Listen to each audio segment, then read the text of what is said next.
Welcome to Author Talk on CBSNews.com. I'm Jeff Glor, joined today by Amy Waldman, author of The Submission, your first novel. Yes. That deals with the aftermath of 9/11. And I'm actually, this is a good timing because we've actually had a couple months now after the 10th anniversary of 9/11 for you to see some of the reception that the book has gotten and the attention. Anything surprise you in particular? Not really. I mean, I think it's been interesting the way I feel like some people have grabbed onto it as a way to sort of work through unresolved emotions they had. I mean, a lot of people have described it as cathartic. Other people just say it sort of took them back to that time and all the uncomfortable questions they were facing, but they seem to like that. Do you get the sense a lot of people formed opinions about the book based on the little they knew about it without actually reading it?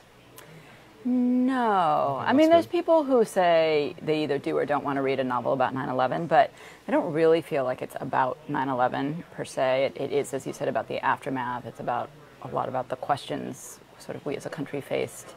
And it's about people trying to figure out who they are and what kind of choices to make. And so I get really strong responses, and they've always been people who read the book. I mean, they'll argue with me about characters. They take sides in the book, which is really interesting. That surprised me. Let's talk about the book a little bit. So it's about the design for the memorial at 9/11. Obviously fiction, as we mentioned. Right. And it just so happens that in this case, the garden, or what will be the memorial that's chosen, is a design by a 37-year-old Muslim. Right. Which is what causes the controversy in the book. A guy by the name of Mo, who, by the way, isn't necessarily even a practicing Muslim, right? Right. So this is not a large part of the identity up until this actually happens. Right. Well, it's first the attack that starts to thrust being Muslim to the center of his identity almost against his will, and so he's already battling against that. And then once his identity is revealed, because it's an anonymous competition, again, that becomes central to how people define him as opposed to how he's trying to define himself. And the garden actually becomes a second level of controversy because he's Muslim, people start to say, is it an Islamic garden? Is he trying to create some kind of paradise for martyrs? And his life changes significantly because of that.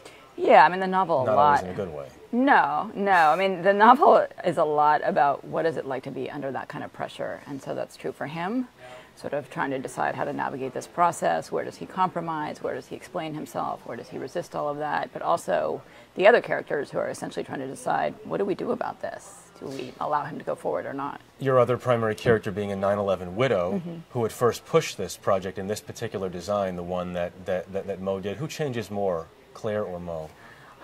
That's a question, I think, for readers in a way, but I think Claire changes more. I think part of Mo's character is that if anything, he becomes more rigid, more steadfast, more strong in his refusal to compromise, right or wrong. To his detriment.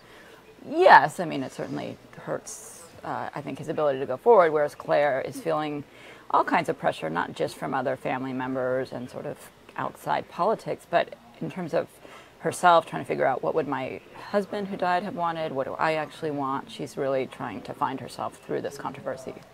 I've heard some people ask whether this is America's 9/11 novel. You've probably seen those. I'm sure you've seen those same reviews, those same comments. Is that something you were shooting for? Not at all, because I think when I was writing it, first of all, it was my first novel, so I had no idea if anybody would even read it, let alone sort of look at it in that category. And I really wasn't thinking about that body of work because I had the idea. The idea was very interesting to me. I sort of became obsessed with it over the years, but I didn't read a lot of the other 9/11 novels. I just wasn't thinking about it in relation to them. I think it was my attempt to wrestle sort of with what had happened to America and what kind of country we should be in response to that.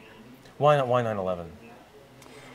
Well, as the subject matter, or the aftermath, we should because I think, I was a reporter in the years after 9/11. I covered the aftermath in New York City, and then I was sent abroad to places like Afghanistan. So I was sort of experiencing this event from all sides. So I think partly out of that, this constant shifting of perspectives, but I think also just as an American, it was a very difficult, strange decade because of these questions about, it was uncharted territory for us. We don't know how to respond. We don't know who to be in response, both as individuals and as a nation. And so I think I was just consumed by a lot of that. One of the main themes you talked about in this book is is the issue of trust. You said it's a lot of the book is about trust. In what way? Well, I think especially when it comes to Mo, he's an American born and raised who also is Muslim, and a lot of the book is, can we trust him or not? And I think that was a question in the air, still is in the air, frankly, very much 10 years after 9/11. Who is an American? How do we decide? And how much is he obligated to assuage our fears in a way to build that trust? The mosque or Muslim center debate was going on as you were writing this? I had finished my first draft, handed it into the publisher, and then suddenly that exploded. So it was a little bit like seeing my novel come to life on some level. Your first draft was a lot longer. It was a lot longer. My first draft was well over twice as long. It was almost 800 pages. And you ended up with, what, 300 plus pages? Yep. You were also caring for twins at the same time you were trying to finish this book? I had twins as I was trying to finish. How did that go? I don't really remember, to be honest. I know they're healthy and happy, and I know the book got done, but how that actually all happened, I couldn't say. I don't know either entirely, but it's Great a good story to husband, tell. you know. There you go. What country other than the U.S. informed your novel? I know you've done a good amount of traveling. Would you say other than America? I would say probably Afghanistan. I spent a lot of time there in the sort of 4 or 5 years after 9/11, starting that fall when I first went there. And I think it's the country in a way that was at the heart both of what happened on some level, because the attack was planned there, and because of our response. And you know, there's still an American presence there 10 years later. And so I think spending a lot of time there, encountering Muslims of every possible, you know, belief, practice, stripe. You know, the people are incredibly warm and hospitable, putting aside the ones who are, you know, trying to kill American soldiers. And I think just that experience had a pretty profound impact on me. Have you been to the memorial? I have. What do you think? You know, it's beautiful. It really is. I mean, and it's very haunting as an image, the sort of void at the heart of it. I think the scale of it takes some getting used to, just as the scale of the buildings took getting used to. And so I think there is that tension in it. Is it a memorial to the buildings? Is it a memorial to the people who were lost? And I guess on some level it's both. Surprised how quickly the new tower's going up? It's moving fast. It is moving fast. The progress well, I think once they sorted out some of the politics and everything. Some of the politics? Yeah. Which took them a decade, essentially, essentially to do. What's next for you? Another novel. Yeah? Yeah. About? I can't say yet, but I'm excited. Nothing 9/11 related? It's not 9/11 related, but it's a little bit about the past decade also, in a different way. So how does one write, and what is the writing schedule when one has 16-month-old twins and everything else?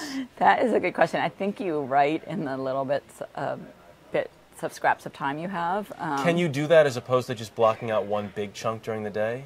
It's harder. I mean, I've sort of been promoting the submission and spending a lot of time doing that, and so I'm finally trying to set up a regular schedule. And I think what I'll try to do is just work, you know, 3 or 4 hours in the morning and then spend the afternoon with them. I mean, the good thing in a way is with writing, at least for me, I can't write 8 hours a day. It becomes unproductive. So it's very easy to justify saying I'll work for a few hours and then go spend time with them. So you find a 3 to 4 hour chunk sometime in the morning. Yeah. Not before the kids get up, otherwise you'd be up at. I don't think I can do that. What time are they up at? Around 6:30. Okay. Yeah, not too bad. Jack. Amy Waldman, author of The Submission. Very interesting read, provocative read if you get a chance. You've been watching Author Talk on CBSNews.com.